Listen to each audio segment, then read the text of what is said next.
मयंक ज्योतिष वर्ल्ड के YouTube channel में मैं डॉक्टर आर के पाठक मयंक एक बार पुनः आप सभी का हार्दिक स्वागत एवं अभिनंदन करता हूं। आज आप सबके समक्ष एक बहुत ही महत्वपूर्ण विषय लेकर के मैं उपस्थित हूं। हवन में अग्निवास का विचार कब करें, हवन में अग्निवास का विचार कब करना चाहिए, कब नहीं करना चाहिए, अग्निवास कैसे देखा जाता है, अग्नि अलग अलग जगह कहाँ निवास करती है, उसका महत्व क्या होता है, और हवन करते समय ग्रहों के मुख में आहुतियाँ कब देखी जाती हैं, और यदि सतचंडी लक्ष्य चंडी आदि कर रहे हैं तो क्या ग्रहों के मुख में आहुतियाँ देखनी है या देवी के मुख में आहुति देखनी है। सबकी जानकारी, बहुत ही सुंदर और अच्छी जानकारी आपको यहाँ मिलेगी। वीडियो को स्किप बिल्कुल न करें, पूरा वीडियो देखेंगे, बहुत अच्छी जानकारी प्राप्त होगी। देखिए, हवन क्यों करते हैं। हवन का प्रभाव, शुभ प्रभाव न केवल व्यक्तियों को बल्कि प्रकृति को भी लाभ पहुँचाता है। विज्ञान भी हवन और यज्ञ के दौरान होने वाले मंत्र जाप, प्रज्वलित होने वाली अग्नि और धुएं से होने वाले प्राकृतिक लाभ की पुष्टि करता है। गायत्री मंत्र, महामृत्युंजय आदि मंत्रों के द्वारा निकलने वाले ध्वनि के वाइब्रेशन से और इन मंत्रों के द्वारा दी गई आहुति के परिणाम स्वरूप पर्यावरण और वातावरण में कितना शुभ प्रभाव दृष्टिगोचर होता है, तो तमाम वैज्ञानिकों ने शोध करके प्रमाणित कर दिया गया है। और हमारे ऋषि मुनियों के द्वारा दिया गया ज्ञान आज विज्ञान भी स्वीकार करता है। जैसा कि हम सभी को ज्ञात है, हवन करने से पहले अग्निवास का विचार किया जाता है, क्योंकि अग्नि देवता के ही माध्यम से किया गया यज्ञ कार्य, हवन आदि का संपूर्ण पदार्थ देवताओं और देवियों तक पहुंचता है। इसलिए अग्निवास देखना परम आवश्यक होता है। यदि अग्निवास ही पृथ्वी नहीं होगा तो जो हवन हम करेंगे तो किसके माध्यम से देवताओं तक जाएगा। तो अब एक प्रश्न उठता है कि क्या हमेशा अग्निवास देखना चाहिए, हवन करने के मुहूर्त क्या हमेशा देखना चाहिए। तो काम में कर्म अर्थात किसी कामना विशेष से, किसी मनोकामना की पूर्ति के लिए किया जाने वाला जो अनुष्ठान होता है, लाख करोड़ और तक के मंत्रों का जो हवन होता है, शांति कर्म आदि के हवन में अग्निवास का देखना बहुत महत्वपूर्ण होता है। अर्थात यदि किसी कामना से अनुष्ठान कर रहे हैं या बड़ा अनुष्ठान कर रहे हैं, अधिक लाखों करोड़ों मंत्रों का जब हवन है, निश्चित रूप से अग्निवास देखना चाहिए। जब भी कोई मंत्र अनुष्ठान यज्ञ आदि करते हैं तो पृथ्वी पर अग्नि है या नहीं, इसको जानने के लिए अग्निवास देखना आवश्यक होता है।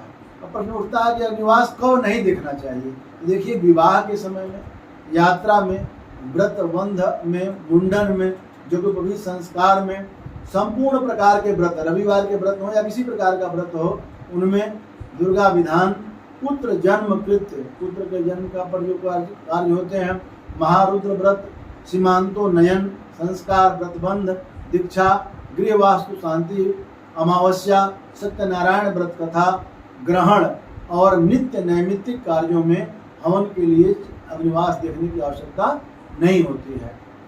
अग्निवास यदि देखना पड़े तो अग्निवास निकालें कैसे, अग्निवास निकालने की विधि क्या है, इसको हम देखते हैं। लिखा गया, तिथि वार सैक जुदा के ताप्ता, माने जिस दिन हवन करना हो उस दिन की तिथि को लेना है और वार की संख्या को जोड़ करके फिर एक जोड़ना है। तो तिथि कैसे होती है, शुक्ल पक्ष के प्रतिपदा को 1 गिनते हैं और शुक्ल पक्ष के 15वें दिन पूर्णिमा को 15 गिनते हैं।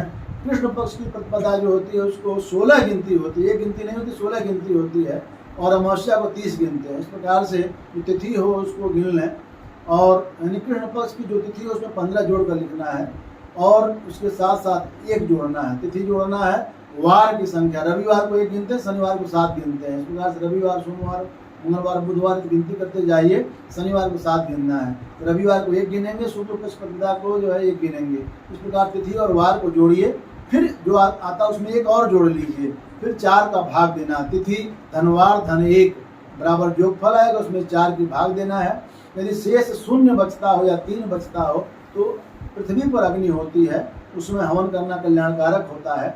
यदि शेष 2 बचता है तो अग्नि पाताल लोक में होती है, इस दिन हवन करने धन का नुकसान होता है। और यदि 4 का भाग देने से 1 शेष बचता है तो आकाश में अग्निवास होता है, इसमें हवन करने से आयु का क्षय होता है, आयु का नाश होता है, इसमें हवन नहीं करना चाहिए। अब मैंने आपको जैसे बताया कि वार की गणना रविवार से, तिथि की गणना शुक्ल प्रतिपदा से होनी चाहिए। अब पृथ्वी पर अग्नि यदि हो तो ग्रहों के मुख में आहुति का भी विचार किया जाता है। माने कौन से ग्रह के मुख में आहुति जा रही है, पाप ग्रह की जा रही है कि सूर्य से लेकर केतु तक किस ग्रह के मुख में आहुति जा रही है, इसका विचार करना चाहिए। तो अग्निवास का विचार करने के पश्चात ग्रहों के मुख में आहुति का विचार करना आवश्यक है। शुभ ग्रहों के मुख में यदि आहुति जाती है तो उसका परिणाम सुखद होता है। बुध, शुक्र, बृहस्पति जो हमेशा के लिए शुभ ग्रह हैं, अगर इनके मुख में आहुति जाती है तो हमेशा परिणाम सुखद होता है। लेकिन पाप ग्रहों के मुख में आहुति जाती है तो परिणाम नुकसानदायक होता है। इसलिए जिस दिन हवन करना हो, अग्निवास देखने के बाद यह देखना चाहिए कि कौन से ग्रह के मुख में आहुति जाएगी, इसकी गणना करना आवश्यक है। अब ग्रहों के मुख में आहुति कैसे देखें, इसकी विधि बताते हैं। जिस दिन हवन करना हो उस दिन के सूर्य स्पष्ट से देखिए, सूर्य कौन से नक्षत्र पर चल रहा है, सूर्य नक्षत्र संख्या ज्ञात कीजिए। उसके बाद सूर्य नक्षत्र संख्या से चंद्र नक्षत्र संख्या तक आपको गिनती करनी है। सूर्य की नक्षत्र संख्या जितनी आती है वहां से आप गिनिए चंद्रमा किस नक्षत्र पर चल रहे हैं। सूर्य से चंद्र नक्षत्र तक की गिनती करना है। और क्योंकि भारतीय ज्योतिष में कुल 9 ग्रहों की गणना होती है, इसलिए 3-3 की आवृत्ति में सूर्यादि 9 ग्रहों के मुख में आहुति जाती है। तो 27 नक्षत्र टोटल जो है वह होती हैं। तो सूर्य से चंद्र नक्षत्र संख्या कितनी होगी उसी के आधार पर जो है वह आहुति का होता है। यदि एक संख्या मतलब सूर्य के नक्षत्र से लेकर के चंद्र नक्षत्र तक गिनना है। मान लीजिए सूर्य अगर चल रहे हैं अश्विनी पर चल रहे हैं, पहले नक्षत्र पर हैं, और चंद्रमा चल रहे हैं कृतिका पर, तो अश्विनी, भरणी, कृतिका, मतलब सूर्य से तीसरा आएगा। मतलब सूर्य को भी गिनना है, चंद्रमा के वाले नक्षत्र को भी गिनना है। तो सूर्य है अश्विनी पर, चंद्रमा है कृतिका पर, तो अश्विनी, भरणी, कृतिका माने 3 आ गया गिनती। और मान लीजिए सूर्य है अश्विनी पर है और चंद्रमा जो है वह मघा पर है, तो अश्विनी, भरणी, कृतिका, रोहिणी, मृगशिरा, आर्द्रा, पुनर्वसु, पुष्य, अश्लेषा, मघा 10 आ रहा है। मतलब जो भी सूर्य नक्षत्र से चंद्र नक्षत्र तक जब गिनती करना है, जो भी नक्षत्र संख्या आएगी तो उसके बाद देखना है कि अगर प्रथम 1 से 3 के बीच में संख्या आती है तो सूर्य के मुख में आहुति जाएगी या शुभ नहीं है। अगर 4 से 6 आता है तो बुध के मुख में आहुति जाती है, इसका परिणाम अच्छा होगा। 7 से 9 यदि आता है तो शुक्र के मुख में आहुति जाती है, शुभ परिणाम मिलता है। 10 से 12 संख्या आ रही है तो शनि के मुख में आहुति जाती है, शुभ नहीं है। यदि सूर्य नक्षत्र से चंद्र नक्षत्र संख्या 13 से 15 के बीच में है तो चंद्रमा के मुख में आहुति जाती है, यह शुभ परिणाम देती है। एक बात यह ध्यान देने योग्य है कि चंद्रमा हमेशा शुभ ग्रह नहीं होता है। शुक्ल पक्ष के विशेष ध्यान दीजिए, बहुत लोगों की बात पता नहीं है। शुक्ल पक्ष के सप्तमी से कृष्ण पक्ष की षष्ठी तक, शुक्ल पक्ष के सप्तमी से कृष्ण पक्ष के षष्ठी तक चंद्रमा शुभ ग्रह माना गया है। और इसके विपरीत कृष्ण पक्ष के सप्तमी से शुक्ल पक्ष के षष्ठी तक चंद्रमा पाप ग्रह माना गया है। तो चंद्रमा उसमें क्षीण होता है तो पाप ग्रह माना गया है, चंद्रमा जो बलि होता है तो शुभ ग्रह माना गया है। ये ध्यान रखना है। शुक्ल पक्ष के सप्तमी से कृष्ण षष्ठी तक चंद्रमा यदि है तो वह शुभ ग्रह माना जाएगा, और यदि कृष्ण सप्तमी से शुक्ल षष्ठी तक है तो वह अशुभ ग्रह पाप ग्रह माना जाएगा। देखना चंद्रमा पाप या शुभ है, यदि शुभ हो रहा है तो उसके मुख में आहुति जा सकती है। नक्षत्र संख्या 16 से 18 यदि प्राप्त होता है तो मंगल के मुख में आहुति जाती है या शुभ नहीं है। संख्या यदि 19 से 21 प्राप्त होती है तो बृहस्पति के मुख में आहुति जाती है, इसमें हवन करने से शुभ परिणाम प्राप्त होता है। यदि संख्या 22 से 24 प्राप्त होती है तो राहु के मुख में आहुति जाती है, इसमें हवन करना शुभ नहीं होता है। और अंत में यदि संख्या 25 से 27 तक प्राप्त होती है तो केतु के मुख में आहुति जाती है, वह शुभ नहीं है। यदि आपको आप लिखना चाहें नोट कर सकते हैं, जो वीडियो को बैक करके देख लेंगे तो आपको मिल जाएगा। दुर्गा होम में आहुति चक्र देखिए, अभी तो हो गया। यदि ग्रहों का जप है या महामृत्युंजय अनुष्ठान है या ऐसे कोई बड़ा अनुष्ठान है उसके लिए हो गया। जब आपको देवी का जप हो, सतचंडी कर रहे हो, लक्ष्य चंडी आदि दुर्गा जी के मंत्र का या किसी देवी के मंत्र का जप हो रहा हो, या किसी दुर्गा के स्तोत्र का आहुति हो रही हो, तो उसमें क्या करना है, आपको ग्रहों के मुख में आहुति का विचार नहीं करना, देवी के मुख में आहुति का विचार करना है। बहुत से लोग इस बात को नहीं जानते हैं कि देवी के मुख में भी आहुति का विचार हो सकता है क्या। बहुत से लोगों को लगेगा कि ये पहली बार ये बात सुन रहे हैं। तो देवी के मुख में आहुति का विचार कैसे करते हैं आपको मैं बताता हूँ। जिस प्रकार से ग्रहों के मुख में आहुति का विचार करते हैं उसी प्रकार से उसी सूत्र से देवी के मुख की आहुति का विचार होता है। उसमें क्या है कि सूर्य से चंद्र नक्षत्र तक के 3-3 संख्या जो आप गिनती करते हैं। यहाँ पर जो है जो जिस प्रकार से ग्रहों के मुख में आहुति जाती है, तो यहाँ पर देवियों के मुख में आहुति जाती है। तो कौन से देवी के मुख में आहुति जाएगी, कितना संख्या आने पर सूर्य से चंद्र नक्षत्र गिनेंगे, तो जो संख्या आएगी उस संख्या के अनुसार कौन से देवी के मुख में आहुति जाएगी और वह आहुति शुभ है या नहीं शुभ है, उसको देखने के लिए आगे देखते हैं।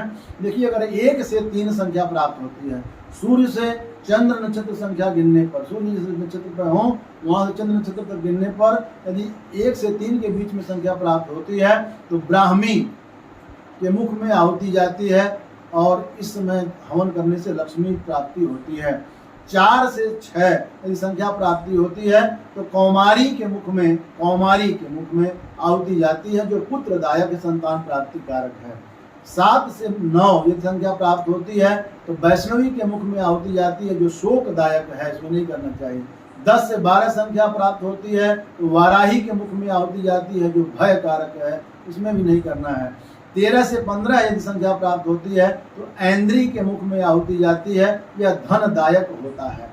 16 से 18 यदि संख्या प्राप्त होती है तो चंडी के मुख में आहुति जाती है, जो राज्य सुखदायक होता है।